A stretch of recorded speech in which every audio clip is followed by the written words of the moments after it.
చేయాలనుకున్నారు కాంగ్రెస్ నాయకులు రషీద్ ఖాన్, ఏం చెప్తారు? आज तेलंगाना कांग्रेस प्रदेश की जानिब से सरजमीन गांधी भवन पर एहतजाज हो रहा है और हमारा एहतजाज ईडी को लेकर है, अमित शाह को लेकर है और नरेंद्र मोदी को लेकर है।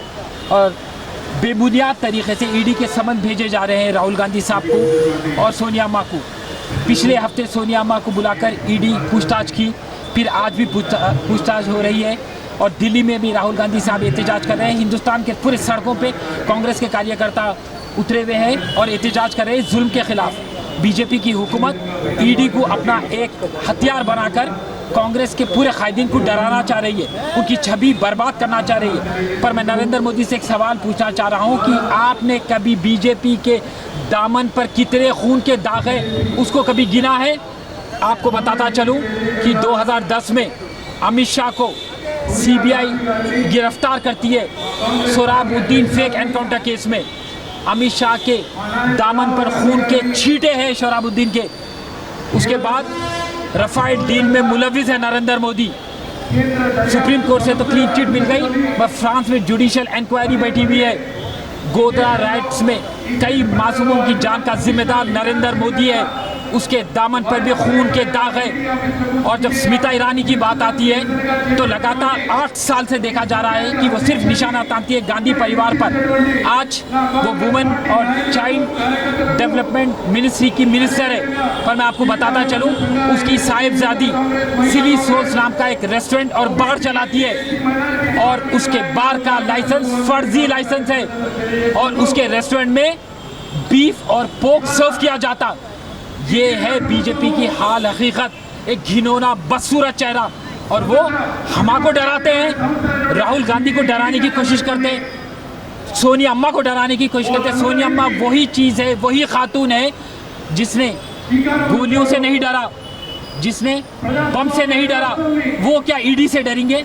वो क्या सीबीआई से डरेंगे? इनकी नामर्दानगी इतनी आगे बढ़ चुकी कि वो एक बीमार शहीद राजीव गांधी की एहलिया को ईडी की इंक्वायरी में बिठाते हैं। बीजेपी को ये जेब नहीं देता, क्योंकि बीजेपी कांग्रेस की छवि क्यों बर्बाद करना चाह रही है? क्योंकि कांग्रेस मजबूत हो रही है। बीजेपी की हर स्कीम फ्लॉप हो चुकी, फ्लॉप गवर्नमेंट है। आप जीडीपी देखिए, इकोनॉमी देखिए, प्राइस इन्फ्लेशन देखिए, हर जगह पे अफरा तफरी है। बेरोजगारी देखिए, गरीबी देखिए, मुफलिसी देखिए।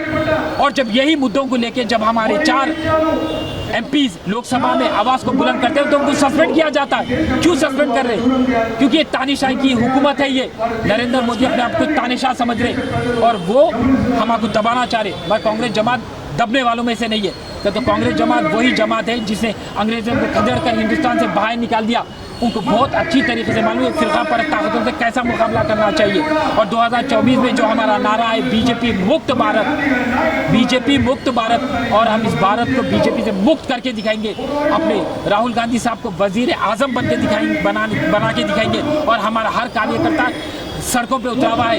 क्यों एहतजाज कर रहा है? ना तो कभी डरा, ना तो आगे वो डरेंगा।